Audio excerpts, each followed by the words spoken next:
Salut, bonjour, bienvenue à tous. Je m'appelle Fabiana Serrato. Je représente une institution appelée Reaprendência. Et Reaprendência a un projet appelé Conscience en Évolution, en anglais, c'est-à-dire Consciousness in Evolution, qui est responsable de la transmission et la diffusion de l'étude de la conscience autour du monde. Et aujourd'hui, nous parlerons du concept très important qui nous concerne fortement sur l'étude de la conscience, qui est la multidimensionnalité. Et pour parler ça, je veux appeler mes collègues Ana Seno et Marcelo Rouanet pour parler avec vous. Salut, merci. Salut, Salut Ana, salut Marcelo, merci d'être ici pour parler de vraiment très important très important concept qui concerne sur l'étude de la conscience. Donc maintenant, je me présenterai et après, je présenterai aussi Ana et Marcelo Rouanet. Donc, je suis diplômée en architecture, je suis entrepreneur, interprète, spécialisée en psychologie positive, didactique et méthodologie, planification et construction de projets. Je suis instructeur de conscienciologie depuis 1997 et je suis aussi maman de deux jolies dames. Je suis bénévole à Reaprendência et à Isaac également.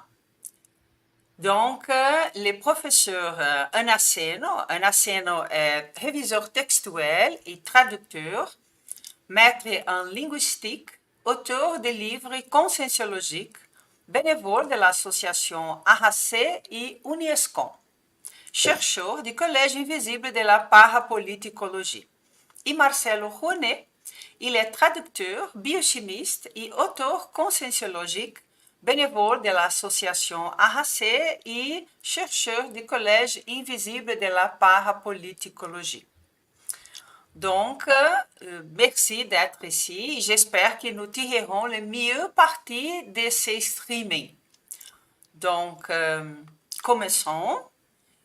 Et après, non, avant de commencer, je voulais parler un peu de la Reaprendência, seulement dire que Reaprendência est une organisation spécialisée en formation d'enseignement, développement personnel, équilibre et technique énergétique et parapédagogique. Et aussi, c'est important à dire, non, avant de passer la parole, que nous sommes ici pour parler de tout de la conscience. Donc, qu'est-ce que c'est la conscienciologie? C'est important à dire que la conscienciologie est une science non matérialiste qui étudie la conscience et son univers. Dans cette étude de la conscience, l'individu se perçoit à partir d'une vision intégrale et complète, appliquant des techniques bioénergétiques et percevant des phénomènes parapsychiques. La personne elle-même est l'inquiéteur et l'objet étudié en réfléchissant, ressentant et se percevant comme un être humain complet. Non seulement d'un point de vue physique et matériel, mais d'une perspective large, entière, réelle et complète.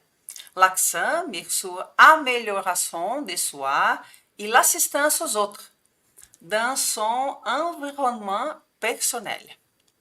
Non? Alors, je passe la parole à Ana Seno et Marcelo Rouanet pour commencer à parler sur la multidimensionnalité. Et bienvenue à tous. Merci Fabiana. Alors, pour commencer, c'est très important de parler des principes d'une croyance. Tout ce que nous allons parler ici adopte le principe d'une croyance. Ne croyez en rien, expérimentez. Vivez votre propre expérience personnelle. Alors, tout ce qu'on va dire, c'est pour mettre en question, on expérimenté pour soi-même. C'est pour ça. Le thème de notre conférence est la multidimensionnalité. Mais qu'est-ce que c'est la multidimensionnalité? Pour commencer, nous présentons la définition que Valdo Vieira a faite.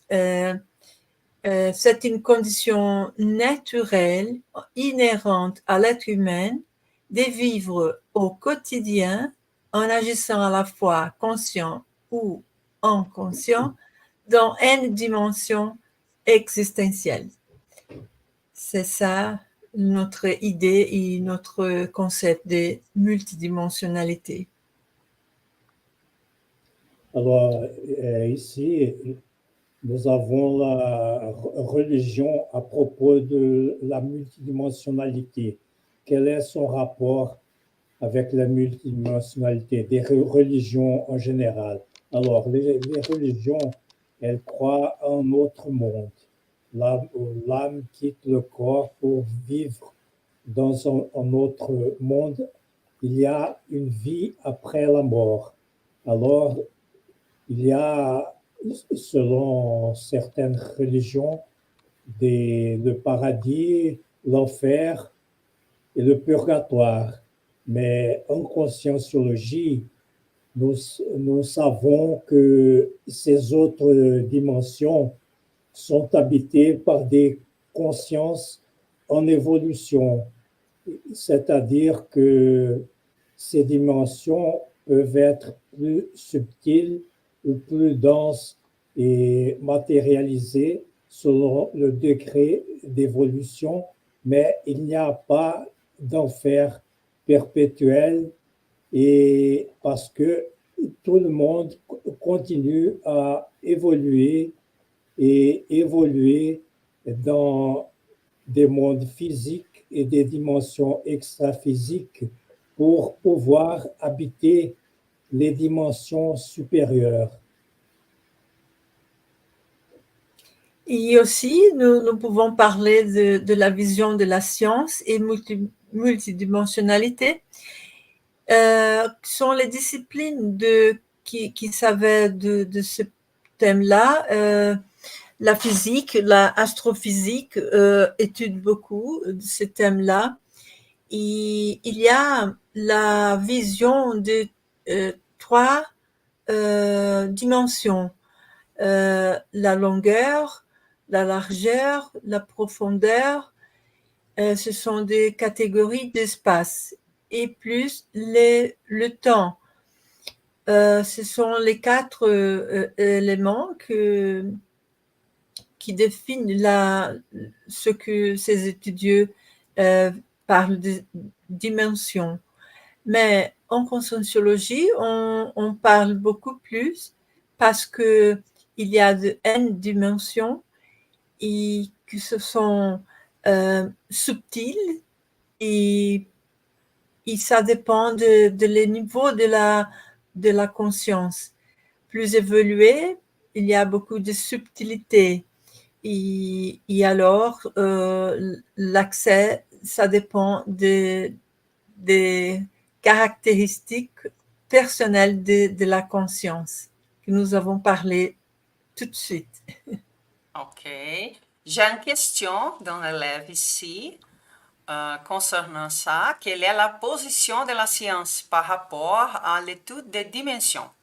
Alors, la science officielle, la science orthodoxe conventionnelle considère et étudie trois dimensions, les trois dimensions d'espace avec la dimension temporelle, le temps, et c'est tout. Elle connaît et reconnaît la physique seulement ces dimensions-là. La physique quantique formule des hypothèses et des théories concernant des dimensions au-delà des trois dimensions d'espace et la dimension de temps, au-delà de la troisième et au-delà de la quatrième dimension. Mais la conscienciologie qui est une science qui étudie la conscience, le paradigme conscientiel, connaît par l'expérience de projecteurs de la science qui étudie la science projectiologie, la science conscienciologie, par moyen de voyages projectifs et qui peuvent visiter d'autres dimensions où vivent des consciences sans de corps matériel des trois dimensions d'espace intraphysique. Ok, merci. Et alors, les rapports entre les dimensions, comment accéder ou comment entendre cela?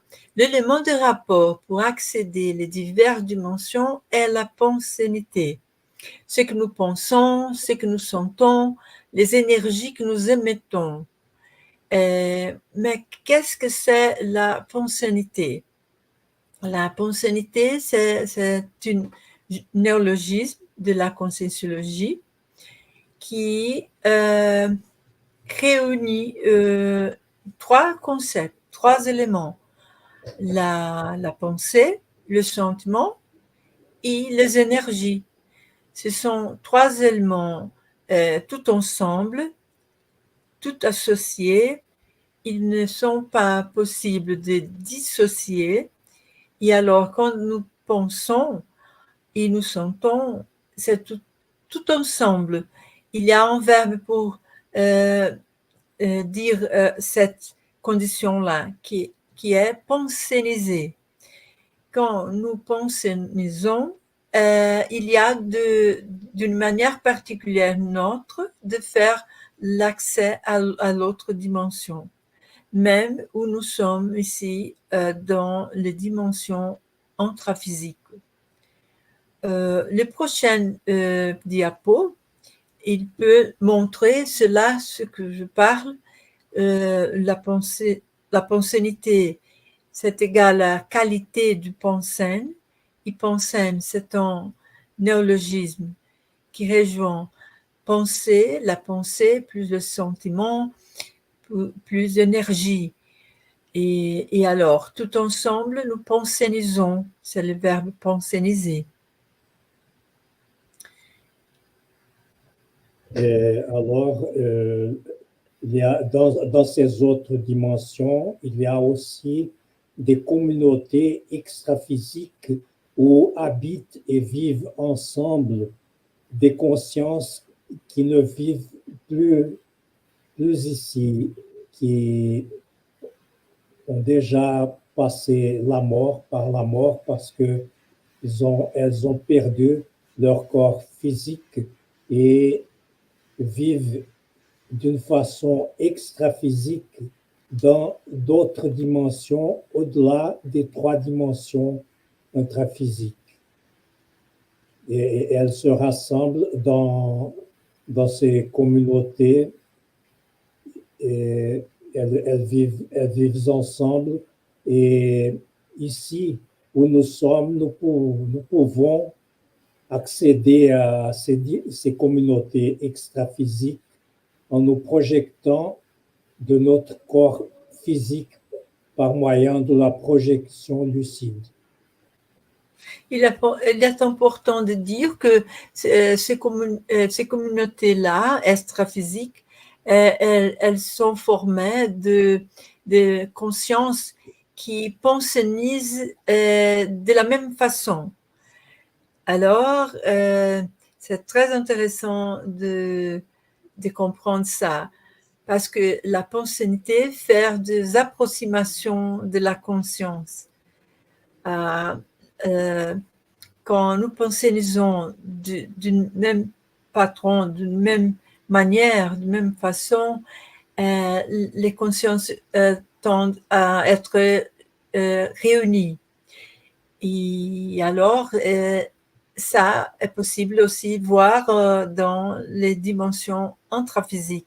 Et chaque conscience a sa pensée et son histoire et l'histoire de son évolution personnelle après plusieurs vies intraphysiques et extraphysique, mais le niveau vibratoire des pensées s'approche évolutivement. Oui, c'est comme ça. Je pense que le prochain diapo, nous pouvons parler beaucoup plus à propos de cela, parce que l'affinité entre les dimensions, c'est la même affinité de pensée de pensée que la conscience pensénise. Alors, il y a beaucoup de confusion quand on remet tous ces que personne pense ou pensénise. Il y a beaucoup de choses, beaucoup d'idées, beaucoup de sentiments, quelques-uns en concordance, d'autres en discordance, en dissonance. Et en interagissant, nous pouvons construire d'autres pensées avec l'échange d'informations entre les consciences, soit dans la dimension intraphysique, soit dans les dimensions extraphysiques, en organisant ces pensées dans des connaissances, en augmentant les connaissances générales. Oui, les personnes, quand parle, elle peut manifester sa pensénité, mais cette manière de parler est aussi dans la vie intraphysique, le quotidien. Mais il y a des influences de conscience d'autres dimensions, parce que nous ne savons pas, peut-être, que nous sommes en train d'être de cette influence.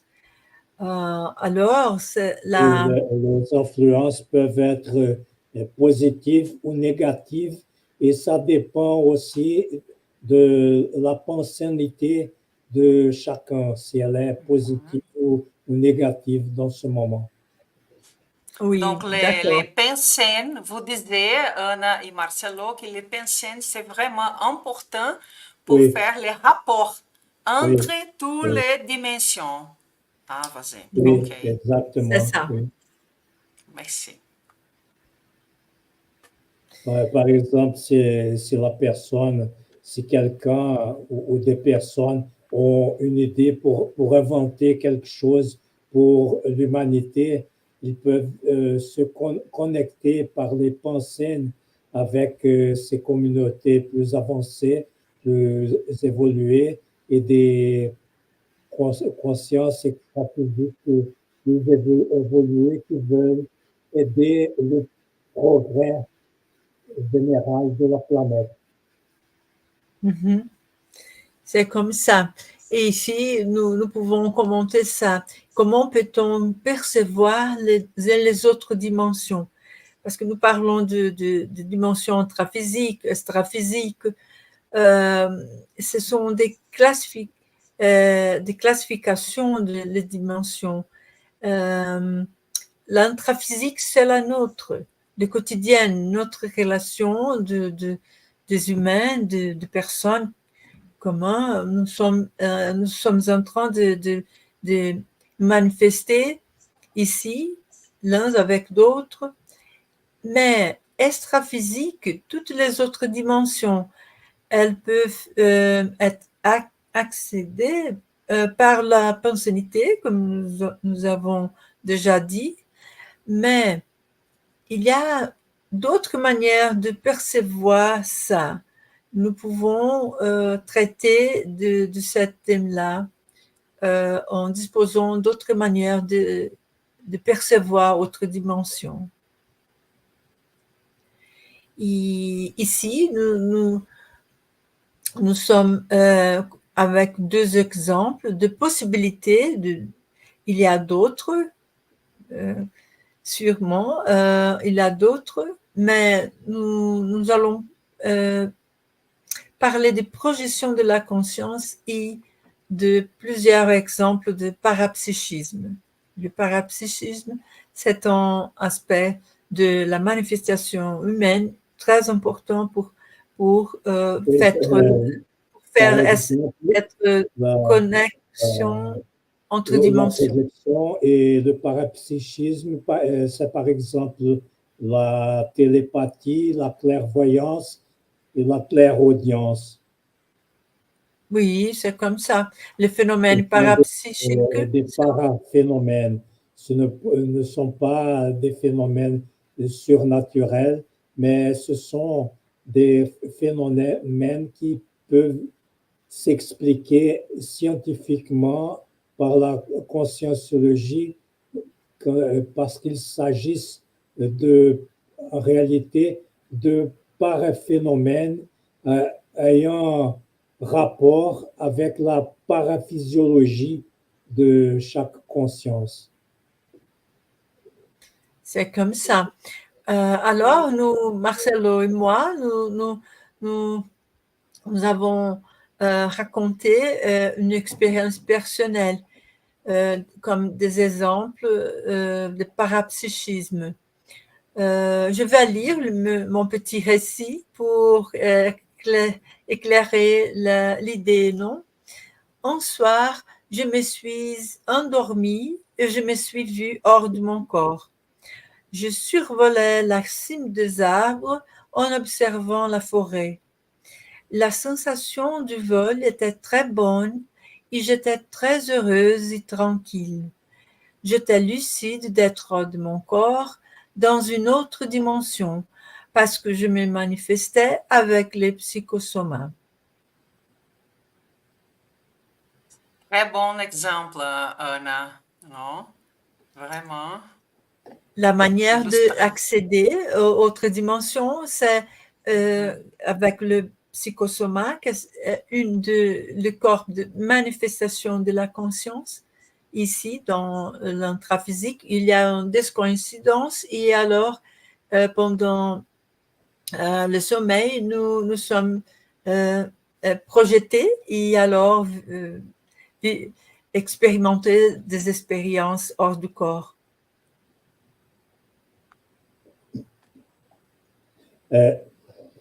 Un soir, avant de m'endormir, je pensais sur la possibilité de quitter temporairement le corps pour un voyage projectif.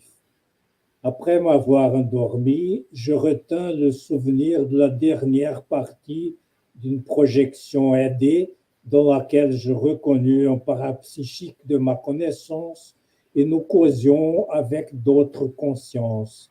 Ensuite, nous volâmes vers nos corps physiques et je conservais au réveil la mémoire et la compréhension de l'expérience. Aussi très intéressante et illustrative pour parler de la multidimensionnalité. Très bon. Et spécialement, Marcelo, ce que tu as parlé, la mémoire, non? La mémoire et la compréhension de l'expérience. Oui, je n'ai plus perdu la lucidité. J'ai conservé la lucidité tout le reste du temps de la projection jusqu'au retour au corps physique et au réveil physique. Merci. Très bien. Très Alors, bien. nous pouvons parler des signes parapsychiques, des exemples pour expliquer comment les signes peuvent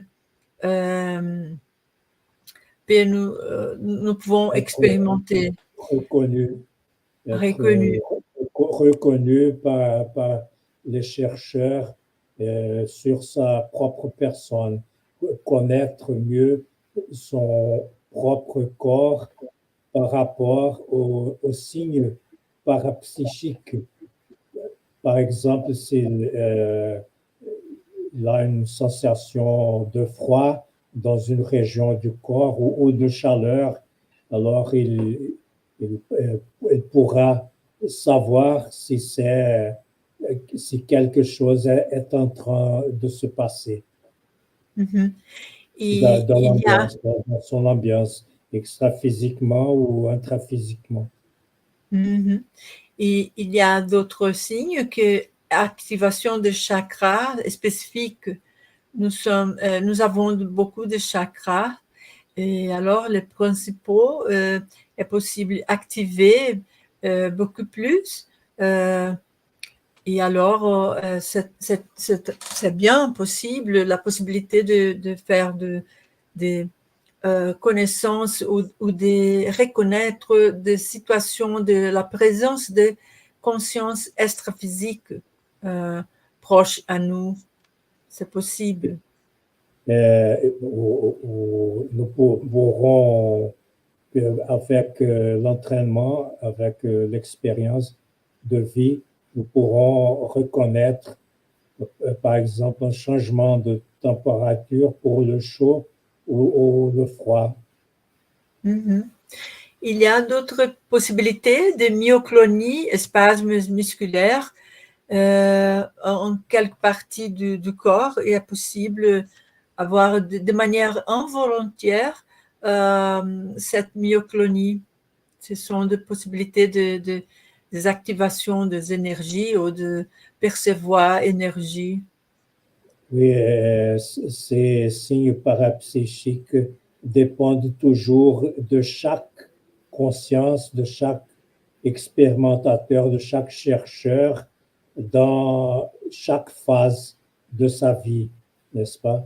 Et alors, le chercheur pourra ressentir, par exemple, euh, des vibrations dans le tympan ou en autre partie du corps. Oui. Ou même d'autres sensations, contractions internes de la tête. C'est une manière de faire de possibilités, d'hypothèses d'être être entrant en contact des énergies extérieures, d'autres consciences ou d'autres groupes de conscience, qu'il y a une manière de relationner, faire rapport avec nous, et alors des répercussions en notre corps, en spécial peut-être à la tête. C'est une question, Ana e Marcelo, c'est intéressant parce que les signes parapsychiques sont extra-physiques. Ils ne sont pas physiques, n'est-ce pas? Uh-huh. Ils sont la Sont connexion, parasignes. oui, Et oui. la connexion avec le corps physique par moyen du corps énergétique qui est l'énergosoma. Mhm. Alors, d'autres exemples, peut-être frissons en différentes parties du corps. C'est très commun la personne sentir frissons.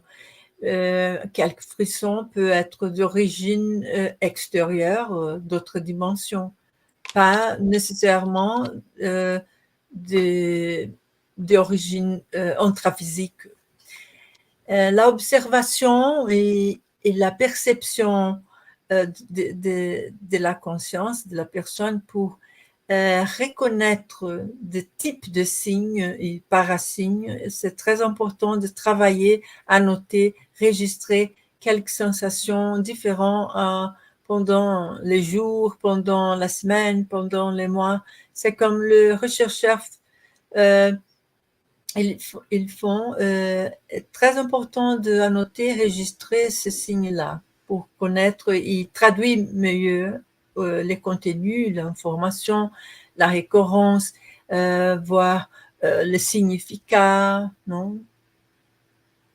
Alors, une autre façon de sentir ces sensations énergétiques est par moyen d'une façon assez forte, par moyen d'une sensation de douche énergétique. Mm-hmm.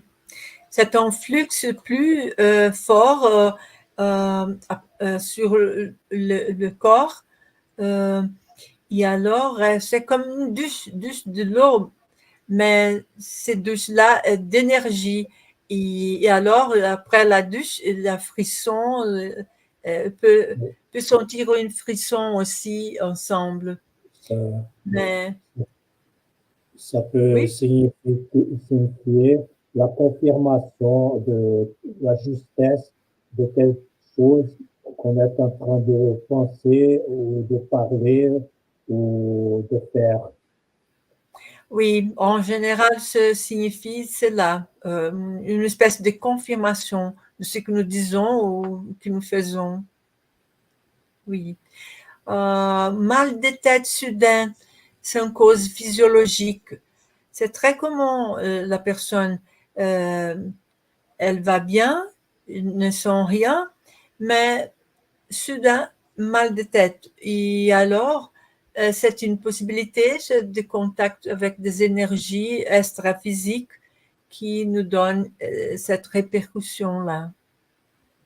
Ou alors une fatigue ou somnolence soudaine sans cause apparente. Par exemple, la personne a bien dormi, elle est reposée, elle jouit d'une bonne santé, mais cependant, elle ressent une fatigue soudaine, alors il faut enquêter la cause de cette sensation. Ça pourrait être une cause extra-physique énergétique manifestée par moyen de signes parapsychiques. Mhm. Bien. D'autres situations, c'est positif, le bien-être et volonté face à une tâche, idée ou nouvelle est possible. Nous sentons très heureux et alors bien-être pour faire quelque chose qui ça, c'est de manière soudaine ou de manière en commun pour nous, mais c'est possible une influence positive de conscience qui habite Et, la dimension extra-physique. comme ça, nous pouvons nous sentir bien disposés pour cette tâche, pour écrire son ses livres, par exemple, pour éclairer les lecteurs. Mhm. É D'accord. vraiment intéressant tous les signes parapsychiques parce que aussi, non, pour faire les confirmations, vous avez dit, non, une confirmation de quelque chose à faire ou de quelque chose qu'on sont en train de faire. C'est vraiment intéressant, non? Et la connexion com les bioénergies, non? Mhm. Vraiment. Et pour parler de bioénergie, notre conférence antérieure, il parlait beaucoup des énergies, de la présentation de la conscienciologie et des bioénergies. Ce sont des thèmes très importants dans l'étude de conscienciologie, à parler de mobilisation énergétique, apprendre de faire des movimentations, assimilation et désassimilation des énergies. C'est très important. Nous pouvons montrer les mouvements que nous pouvons faire avec les énergies. Fabiana peut-être peut nous montrer Oui. c'est comme ça, une possibilité de mouvement des énergies du corps. Par moyen de la volonté, de la conscience, jusqu'à atteindre l'état vibratoire des énergies. Mhm. Pour la défense, oui, ici, pour la Ici. défense personnelle, pour la manutention de la santé, pour le somatique de la conscience, le somatique, c'est-à-dire la santé de tous les corps, tous les somas de la conscience. Mhm. Ça, c'est une technique très importante pour nous modifier notre pensée. C'est très important de faire comment ça s'appelle en français? Limpeza. Et c'est un nettoyage. Un nettoyage des énergies. Oui, Il est très important de faire un nettoyage des énergies. oui, Et, oui. et alors, la pensée aussi faire du nettoyage, non? Excluder, de extérioriser, d'éliminer de pensées très bonnes, négatives, improductives, qui nous remet à conditions très mal, non? Et alors, ce mouvement-là des énergies, l'état vibrationnel, c'est très important d'équilibrer tout cela, notre corps, notre holosoma, et tout va bien. Et tout va bien. Et on a aussi la extériorisation, n'est-ce pas? La extériorisation, Oui, oui, comme ça, oui. qui est la manière que je fais quand je suis très chargée des énergies denses.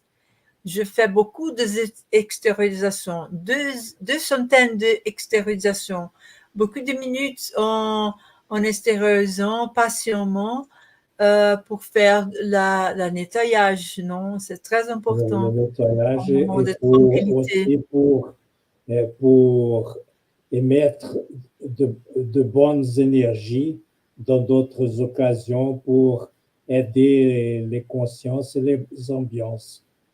Oui, c'est ça. Ça dépend du moment et de l'état que nous sommes.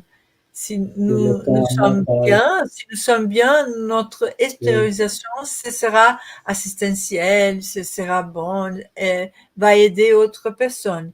Mais si nous ne sommes pas bien, c'est mieux pour nous nettoyer, non? oui, oui. Très bien. Est-ce que vous pouvez parler aussi de l'assimilation et de la désassimilation pour expliquer pour les élèves qui sont nouveaux ici? Oui, oui, ça c'est très important dans ces manœuvres énergétiques parce que euh, il est possible d'assimiler des énergies et désassimiler aussi pour la manutention de la santé personnelle.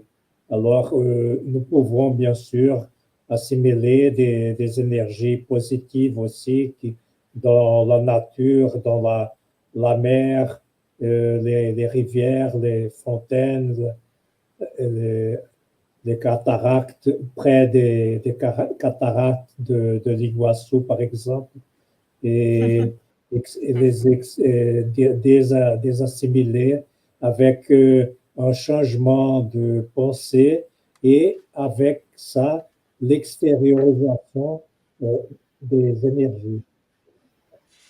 Ah oui, Donc, c'est ça. la désassimilation, ça marche Oui, pour l'énergie qui sont toxiques, n'est-ce pas? Oui, oui, oui, oui, oui. Mhm, bien sûr. Et l'assimilation de préférence de la énergie manante de la nature, c'est mieux. Mhm, ok.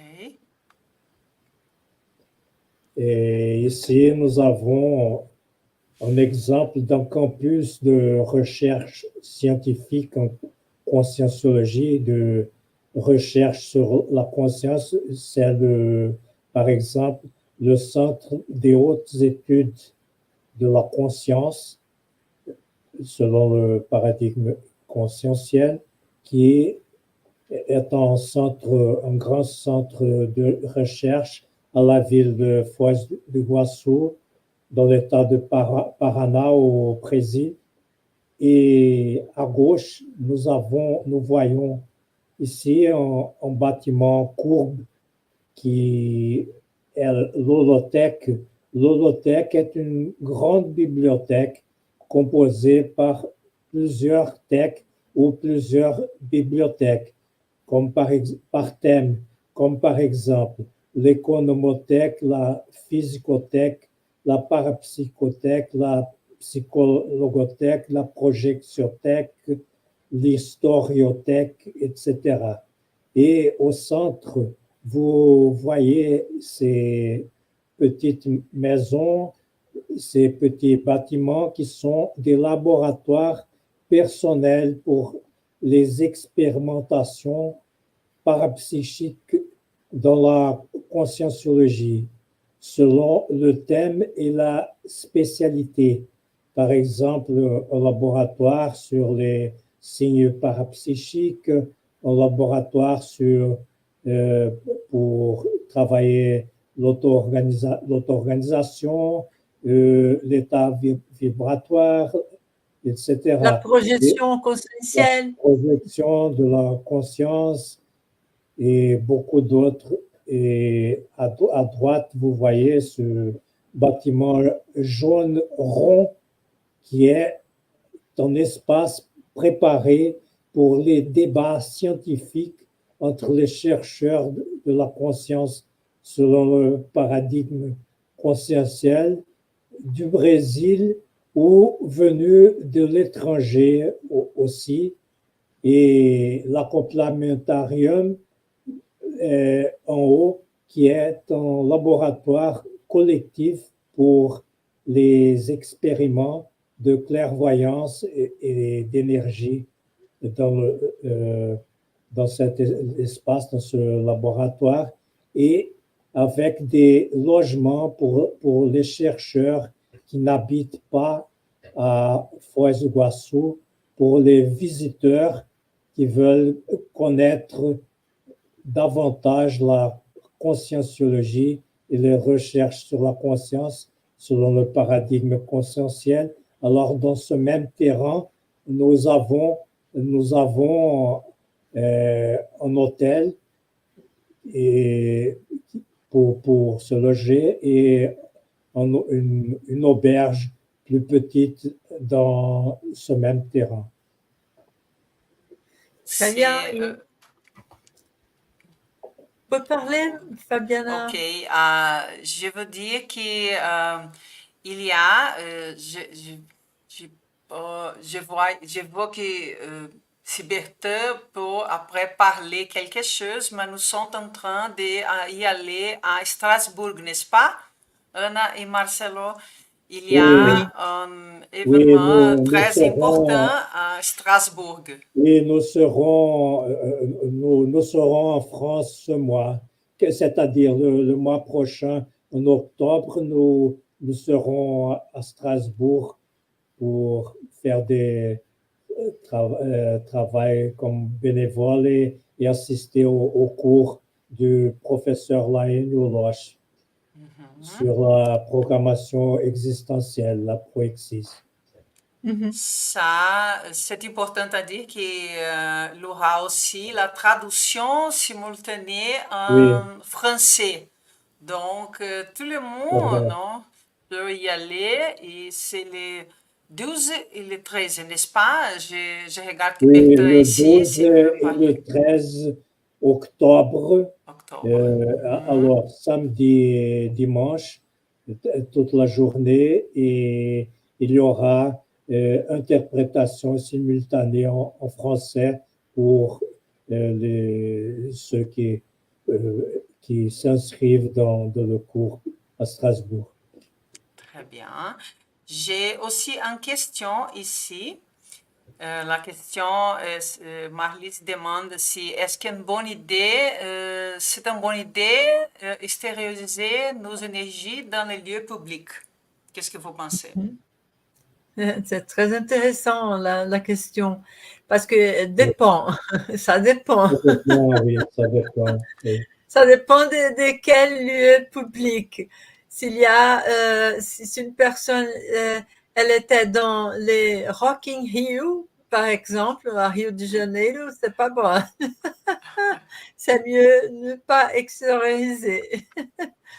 Mais s'il y a quelques situations au quotidien et public de personnes qui est avec nécessité de quelque chose, de quelque attention, est possible nous extérioriser, donner des énergies pour ça, en direction à cette personne, est possible. Oui, Mais avec beaucoup de critères et discernement.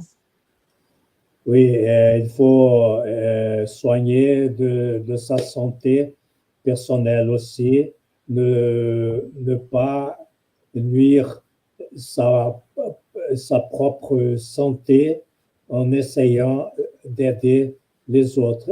Aider, oui, aidons les autres, mais en pensant aussi à la santé propre, à sa propre santé. Si on fait cela, alors ça va bien. Et comme disait Anna, si nous sommes en train de nous entretenir dans la rue avec quelqu'un ou avec des gens, on peut faire ça, par exemple, en, en extériorisant nos meilleures énergies pendant la conversation.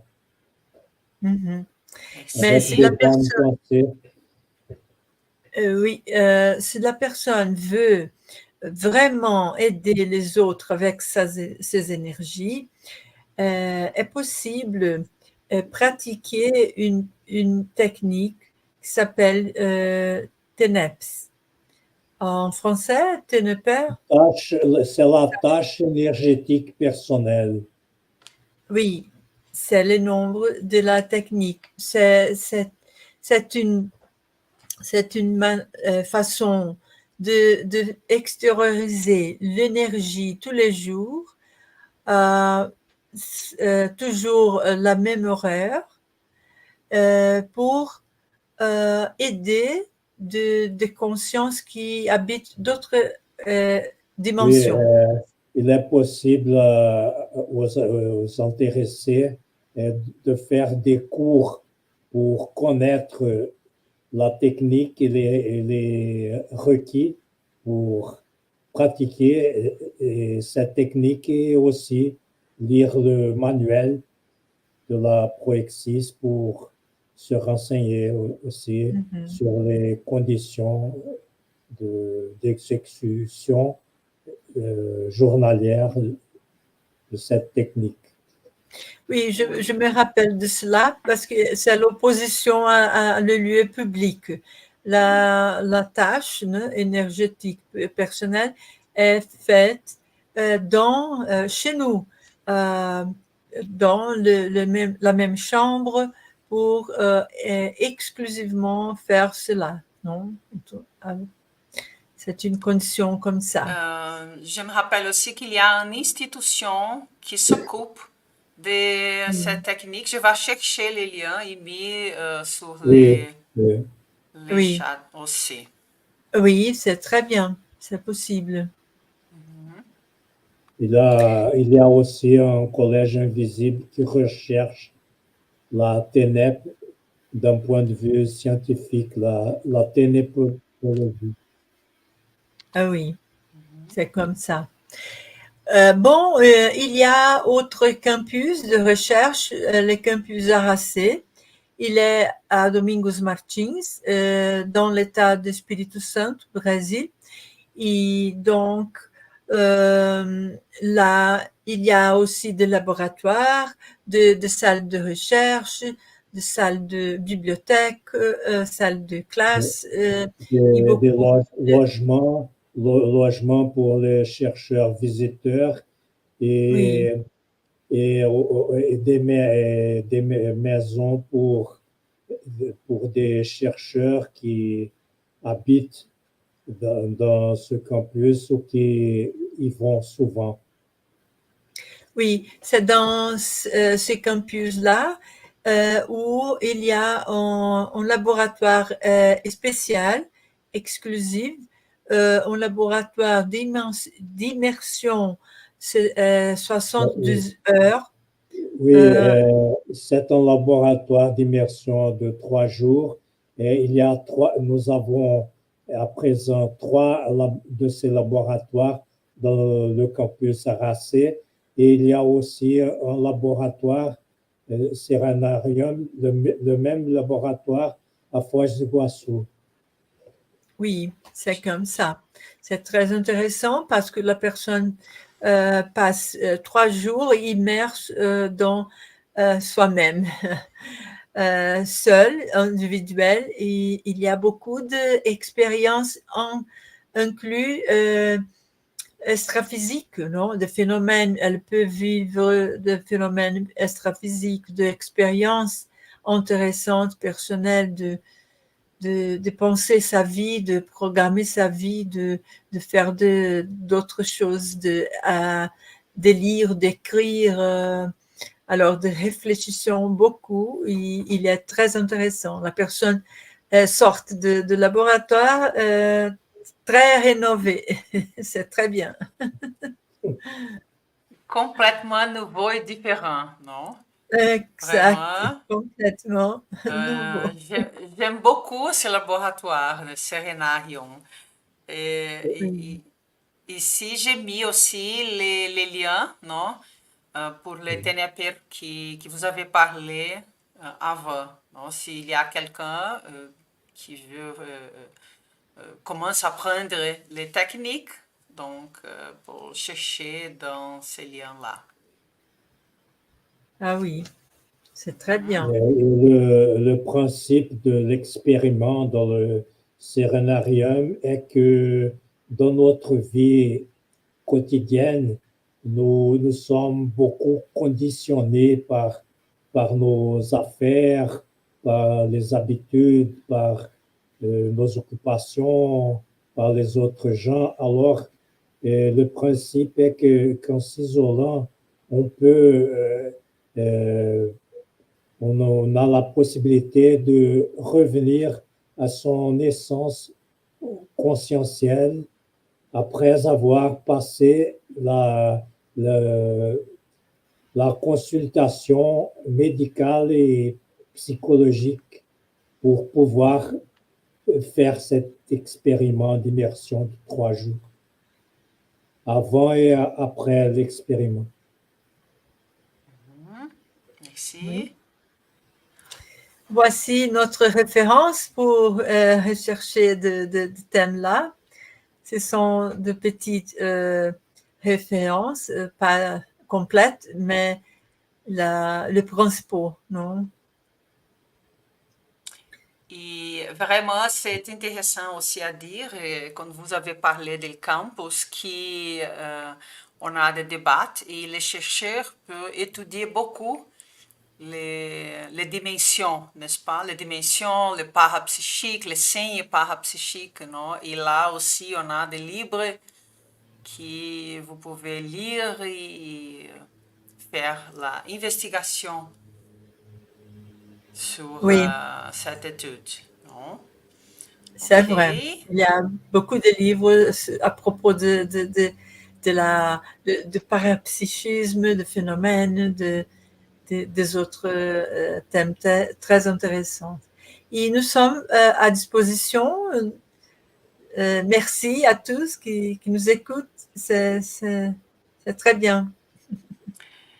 Ici, Merci. merci Anna, merci Marcelo. Je veux dire seulement qu'il y a une petite réponse ici from Bertin, non? Il dit qu'il y aura un événement sur le thème du discernement évolutif à Strasbourg du 12 au 13. Donc, c'est important si quelqu'un a l'intention de faire un petit voyage jusqu'à Strasbourg, ici c'est la Est-ce qu'il invitation. y a de contacts pour faire c'est possible en numéro de téléphone ou quelque d'autres manières de faire contact?